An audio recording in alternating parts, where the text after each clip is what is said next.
Yo siempre suelo decir que haber pasado por esos países en la peregrinación y haber predicado por ahí, pues fue parte del proceso de Dios, el plan de Dios.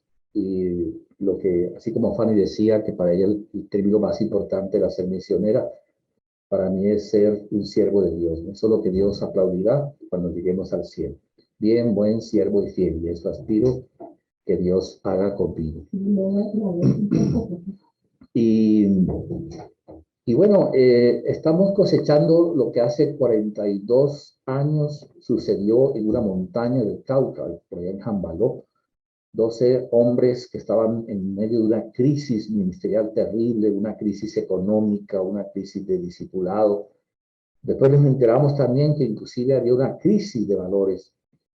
Y en esa montaña de Jambaló, en un ambiente indígena de nuestro país, que luego se volvió un ambiente lleno de guerrilla y de guerra y de terribles situaciones de aflicción de los derechos humanos. En ese lugar Dios amplió nuestra visión y de alguna u otra manera repitió el llamado que Dios mismo tuvo de pasar a Macedonia cuando envió a Jesucristo del cielo a la tierra, el mismo llamado también que recibió Pablo cuando pasó de Galacia hacia Macedonia, atravesando el Bósforo, y el mismo llamado recibimos nosotros a través de un comunicado que era Colombia marchando hacia el mundo. Y lo que en ese momento era un total imposible en recursos, en visión, en capacidades de los que nos encontrábamos allí. Hoy estamos cosechando lo que son el ministerio de nuestros países, los países que hoy estamos presentes. Estos 365 personas inscritas en este congreso como tiempos completos, misioneros, paulinos dirigiendo sedes, 16 países involucrados, y la obra de Dios en medio de todos nosotros es fruto de que en un cierto y determinado momento le obedecimos al Señor pasando a Macedonia y ayudándolos. Tenemos que recordar que fuimos el resultado de un siglo misionero, un siglo de oro misionero. Se consideró entre los siglos XVIII y los siglos XIX, que era el proyecto, ¿verdad? El siglo de las maravilloso de las misiones cristianas de su momento, de su tiempo. Y somos verdaderamente el producto de eso. En un cierto y determinado momento, eh, podemos hablar de William Carey llegando a las costas de la India, o podemos hablar de David Livingstone, geógrafo y misionero, haciendo los mapas y descubriendo los ríos de África y a la vez llevando el Evangelio. Podemos hablar de Hudson Taylor, que ya pasó de las costas hacia el interior de la China. Podemos hablar también en ese siglo misionero del famoso barco del Mayflower, trayendo a estos misioneros a establecer a estos lugares de América, a estos lugares, establecer aquí el mensaje del Evangelio. Y podemos hablar también de J. Seymour, ya en el 1900, estableciendo el movimiento pentecostal que produjo el mayor crecimiento del Evangelio y el evangelismo con todas sus debilidades y defectos, el crecimiento en todo lo que fue América Latina. Y de allí también tenemos que recordar en el 1900 nuestro ministerio matriz, nuestro ministerio del cual nacimos, el Campus Crusade for Christ con el doctor Bill Bright, impresionados también con las tremendas campañas de Billy Graham. Y fruto de todo eso es que Senfol nace. Los misioneros de Senfol empiezan a encontrar a Jesucristo y empiezan a esparcir la obra de Dios en todo lo que es Colombia.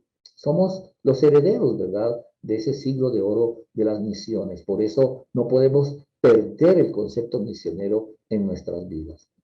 La estrategia precisamente fue establecer misiones, iglesias en los lugares donde nos encontrábamos, que fueran autogobernadas, que fueran autosuficientes y que fueran autopropagantes del mensaje del Evangelio del Señor. Ante la incapacidad y la imposibilidad, el Salmo 127:1 nos consuela, ¿verdad? Sabemos que si el Señor no edifica la casa, en vano trabajan los que la edifican. Confiamos en la obra de Dios, somos colaboradores en las manos del Señor, somos siervos en la mano del Señor para que el Señor pueda desarrollar sus propósitos y sus planes a través de cada uno de nosotros. Pero tenemos una tarea restante. Si hablamos de una generación, tenemos que pensar también que este Congreso es también como un jambaló.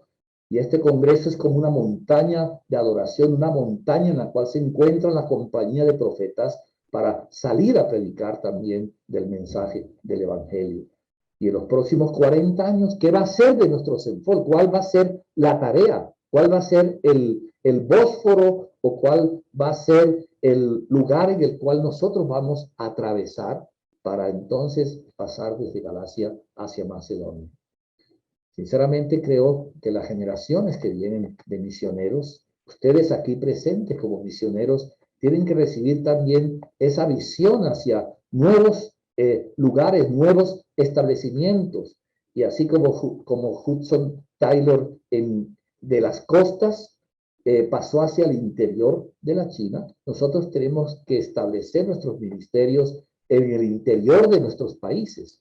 Las costas en los tiempos de William Carey eran los lugares de acceso, los puntos importantes, los puertos. Y luego de ahí para adelante había que alcanzar el interior de África, el interior de Asia. A través de toda la historia del cristianismo, nosotros podemos darnos cuenta de que en realidad cada vez que Dios necesita una nación o un grupo, entonces Dios levanta poderosamente esa nación, ese grupo, lo bendice para que luego se vuelva en el eje misionero, en el eje misionero de su obra. La iglesia apostólica del primer siglo pasó de una iglesia judía, y cuando la iglesia judía se enredó con las leyes y qué debía cumplir y qué no debía cumplir, Dios estableció en Antioquía el centro misionero, y Antioquía logró la conquista en realidad del mundo romano de su época. Cuando la iglesia romana, podemos decir así, se enredó con las guerras y las batallas y las riquezas, entonces Dios levantó a los monjes, y Dios levantó a esos monjes, a esos pioneros de la Reforma, como Ignacio de Loyola, como Teresa de Ávila, Francisco de Asís, para darle un auge diferente al trabajo del Evangelio. Y no podemos llegar, independiente de la doctrina, el trabajo de los jesuitas, llevando el Evangelio hasta lo último de la tierra. Pero cuando la Roma imperial y la Roma católica fracasó y se desvió, entonces Dios levantó estados bárbaros que fueron cristianizados. Los bárbaros conquistaron Roma, pero el cristianismo conquistó a los bárbaros con el mensaje del Evangelio. Y estos pueblos bárbaros cristianizados se convirtieron en los pioneros del evangelismo. Y de España pasó a Inglaterra. Inglaterra se convirtió en la pionera de las misiones mundiales y creció como imperio mundial, hasta que a través de los padres peregrinos el evangelio llegó hasta Estados Unidos, y hasta hace muy pocos años los Estados Unidos fueron la nación más poderosa y también la nación más exportadora de misioneros. Pero ahora parece que el eje, el centro del fuego de Dios se está moviendo del norte hacia el sur, hacia América, hacia África y hacia Asia. Es el lugar en el cual nosotros hemos conocido de Dios y necesitamos desarrollar y alcanzar las naciones para Cristo. Podemos en realidad también nosotros pensar que tenemos un propósito de Dios, ¿verdad? Tenemos una tarea restante que incluirá tanto alcanzar nuestros pueblos en nuestros propios países, los pueblos aborígenes, podemos decir, las tribus urbanas, las ciudades internas de nuestros países que aún no han sido alcanzados, como también esas naciones de las cuales hablamos, ¿verdad? Naciones en las cuales el mensaje de Dios, el mensaje del Evangelio es bastante débil, bastante pobre. Es un compromiso que nosotros tenemos como misión, como pueblo de Dios, si queremos que el fuego de Dios se mantenga en medio de nosotros. Miren, por ejemplo, la población indígena en el continente americano.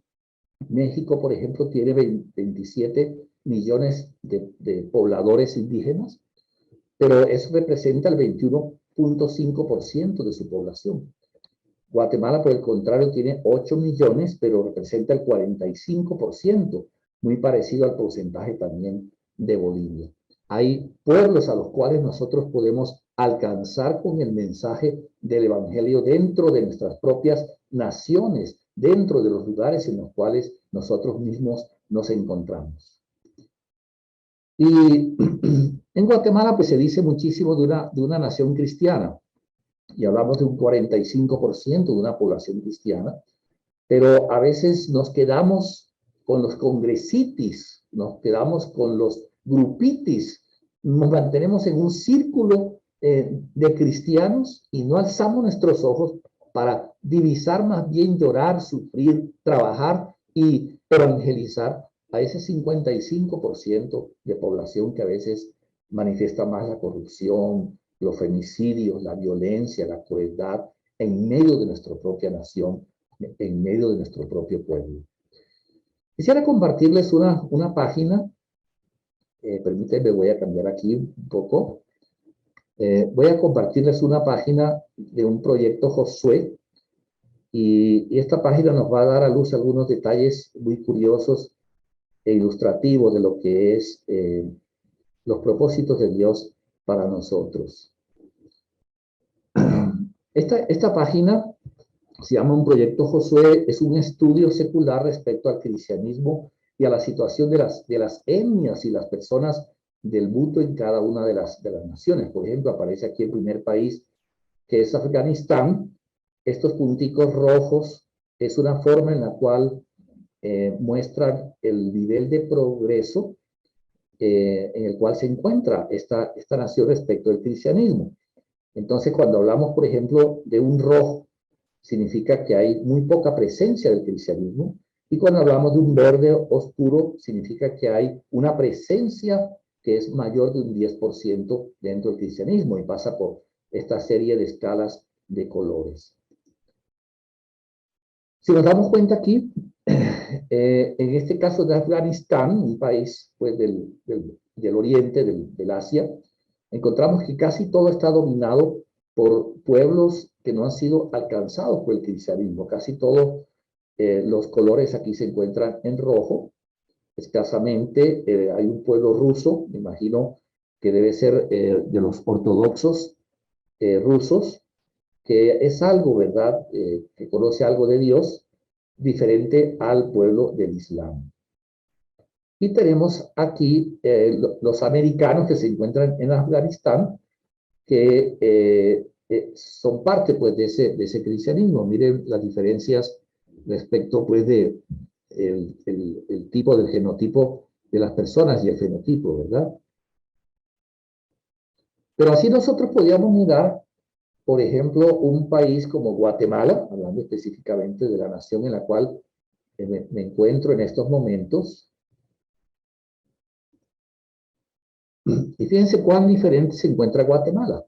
Si Afganistán casi todo era rojo, en Guatemala, debido al crecimiento del Evangelio, fíjense que casi todo lo que encontramos de las etnias, de los ladinos, de los indígenas guatemaltecos, etcétera, etcétera, son con una fuerte influencia del cristianismo.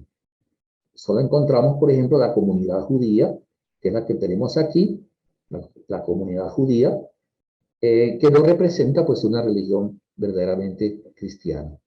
Entonces, ¿cuál podría ser, por ejemplo, el desafío para Guatemala? Indiscutiblemente, terminar de alcanzar las ciudades cristianas dentro de Guatemala, pero el gran desafío para Guatemala es pasar a Afganistán, es usar a nuestros misioneros y llegar a regiones donde no se encuentra el cristianismo.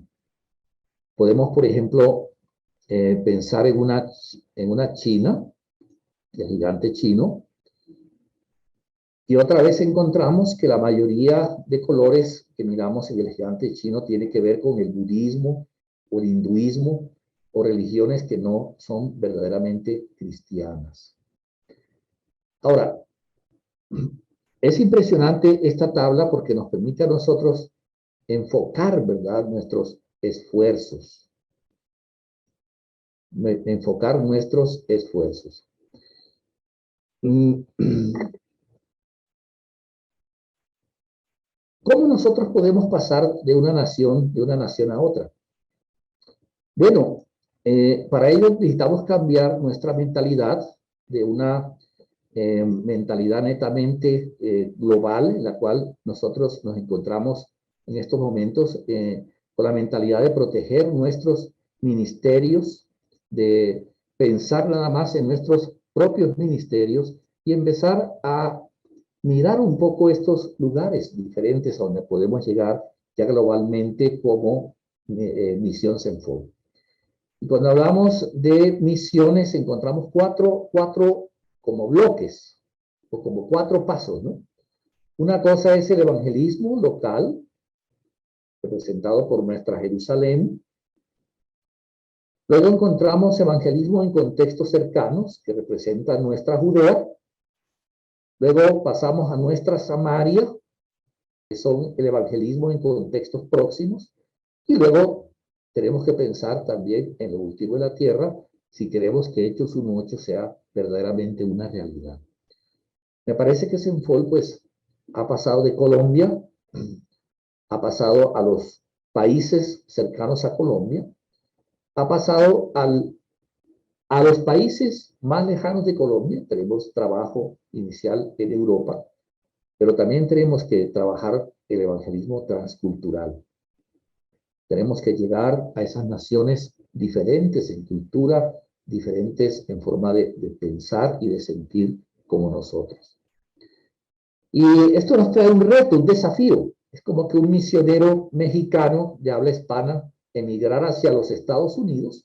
Entonces, lo único que él tiene que cambiar allí es precisamente su lenguaje. Tiene que aprender el lenguaje inglés para poder comunicarse, no solamente con los latinos de su lugar, sino también poder traspasar, ¿verdad?, esa primera cultura y llegar a las personas de habla que no son hispanas. Pero cuando un misionero mexicano tiene que pasar, por ejemplo, al Japón, entonces, además de un primer cambio cultural, que es el lenguaje, tenemos que hablar de cambios tremendos en su manera de pensar, en su manera de comer, en su manera de vestir, en su manera de enfocar, digamos, hacia la vida. Esas son las distancias transculturales a las que nosotros nos queremos enfrentar en los próximos 10, 20, 30, 40 años. Un pequeño vistazo al mundo. Fíjense, por ejemplo, que Japón tiene el 1.9% de la población mundial, a pesar de que es un país relativamente pequeño respecto a otros gigantes. La Federación Rusa, por ejemplo, todo lo contrario, es una cosa enorme, es casi un continente y tiene menos población que Japón. Luego ahí pasamos a Nigeria, Bangladesh, Pakistán y encontramos el gigante suramericano, Brasil, en el cual nosotros debemos también enfocar mucho de nuestros esfuerzos misioneros. Brasil tiene el 2.8 de la población mundial y a la vez es nuestra primera experiencia transcultural respecto de un lenguaje diferente y una cultura diferente cercana de nosotros. Indonesia, Estados Unidos, y vienen los gigantes de la población mundial, que es India con el 17.5% y China con el 19.4%. Sobre todo debemos poner mucho cuidado a China, el gigante chino, el gigante poblacional, como también el gigante económico, en el cual nosotros debemos fijar también nuestra atención. Un gran desafío para los empresarios de Senfol es establecer misiones comerciales en China. Muchos de nuestros empresarios a lo mejor ya comercian, traen productos de la China a nuestros países. ¿Por qué no pensar que esos empresarios dentro de su staff incluyan parejas de misioneros colombianos, guatemaltecos, argentinos, venezolanos, pagados por estas empresas y que desde allí entonces empiecen a hacer el trabajo del Evangelio en este gran gigante económico y de un futuro enorme? Pero también nosotros tenemos que pensar en ciertos gigantes que desafían nuestra vida. Por ejemplo, el gigante del budismo, hablando ya en religiones y culturas diferentes. En Oriente y en el Asia se desarrolla precisamente el budismo como una religión y como una cultura. Pensar también en el gigante chino. Dentro del budismo encontramos el país más importante, que es China, y todas sus aliados y ramificaciones, como fusibles lugares a los cuales necesitamos llegar como parte de pasar a Macedonia y ayudar. ¿Sabe que Dios ya está haciendo su obra? Independiente de que nosotros no hemos llegado allá, ya Dios está empujando el crecimiento tanto en África como en Asia, a través de poderosos misioneros que Dios levanta en esos preciosos lugares. Pero también tenemos que pensar en el hinduismo, toda la región a la que nosotros vamos a llegar en los próximos 40 años. Es una región influenciada por el gigante religioso del hinduismo. Y un caso muy curioso es el Islam, que es el que más proyección tiene de crecimiento. En este mapa encontramos cómo el Islam llega desde Asia, África y parte de Europa. Y por colores, por ejemplo, el color rosado dice que es el 5% entre el 5% y el 15% de la población del país ya es una población musulmana. Y oh sorpresa, mire lo que está sucediendo en Francia, ¿no? Francia es un país cuya población musulmana crece enormemente, enormemente. Pero también nosotros tenemos que pensar cercano a nuestros países, en nuestros pueblos, en nuestras naciones, hay tribus animistas. Por ejemplo, Brasil está muy lleno de religiones, ¿verdad?, extrañas, religiones que no van totalmente con las líneas naturales de lo que es el cristianismo. Bueno, Luis Guillermo traía un porcentaje mayor de misioneros, entonces yo también estoy desactualizado, porque tenía esta gráfica que dice que hay 410,000 misioneros en todos los grupos cristianos, pero lo curioso es que esos misioneros escasamente están llegando, 10,250 de ellos están llegando a pueblos que no han sido alcanzados. Más entonces del 90% de los misioneros cristianos están trabajando en la parte del mundo que se considera cristiana. Necesitamos alcanzar esos pueblos, necesitamos llegar a lugares que Dios abra nuestra mente y nuestro corazón, que Dios nos muestre los imposibles y muestre que Dios es el Dios de esos imposibles, para llevar en los próximos años a Senfol a ayudar a Macedonia, a pasar a Macedonia y ayudar y colaborar con Dios en la extensión de su reino. En esta pequeña escala podemos mirar por un lado la conversión, está en el centro la conversión, que es la regeneración, pero hacia arriba nosotros nos alejamos del concepto de Dios y hacia abajo profundizamos en el concepto de Dios. Y encontramos aquí cómo se describe a las personas que no conocen de Dios. Entonces, -1, arrepentimiento y fe, -2, decisión de actuar, -3, reconocimiento del problema personal, hasta -10, que llega al rechazo de un ser supremo. Cuando llegamos al mundo en el cual queremos evangelizar, bien sea el mundo local o el mundo internacional, entonces encontramos esta escala de valores. Personas religiosas que tienen algún concepto de Dios, o personas que rechazan por completo la idea de un ser supremo. Cuando ya miramos la iglesia, entonces encontramos creyentes que van desde su decisión a creyentes a que llegan a reproducirse dentro del ministerio. El problema es que a nivel de redes sociales, a nivel de Facebook, a nivel de WhatsApp, todo lo que uno encuentra de evangelismo es intentar hablar de santificación con personas que rechazan la idea de un ser supremo. Y entonces estamos quedando mal nosotros como creyentes. Cuando hay un foro respecto del aborto, cuando hay un foro respecto del homosexualismo, o cuando hay un foro respecto de la derecha política o la izquierda política, nosotros escasamente hablamos de que Dios todo lo puede, de que Dios y la oración. Y eso lo que daña es precisamente el concepto del evangelismo. Tenemos que aprender a testificar, hablar, evangelizar, proclamar, enseñar y dialogar para provocar convicción en las vidas de las personas que aún no conocen de Dios. Bueno, lamentablemente nosotros hemos caído de una iglesia inicial que estaba pendiente de los pobres, de los necesitados, que se oponía a los Herodes, a los Pilatos, a los poderes religiosos, que se enfrentaba a los fariseos. Hoy en día lo que encontramos en Latinoamérica es una iglesia tendiente hacia el sionismo, protectora del sionismo, y una iglesia que solo protege a los poderosos, a los terratenientes, a aquellos que mantienen el poder y se olvida de las personas, de los grupos marginales, de los grupos minoritarios, de los grupos que aún no han conocido a Cristo. Bueno, esto es una reflexión para que nosotros podamos alzar nuestros ojos y mirar esos campos, como dijo el Señor. El Señor decía que al mirar esos campos, Él sentía compasión de los campos, de las personas que se encontraban allí, porque eran personas que eran ovejas que aún no tenían pastor. Nosotros como Senfol no podemos, como la generación de Jambaló, quedar diciéndonos todo está hecho, conformémonos y simplemente cuidemos nuestro destino y nuestro futuro.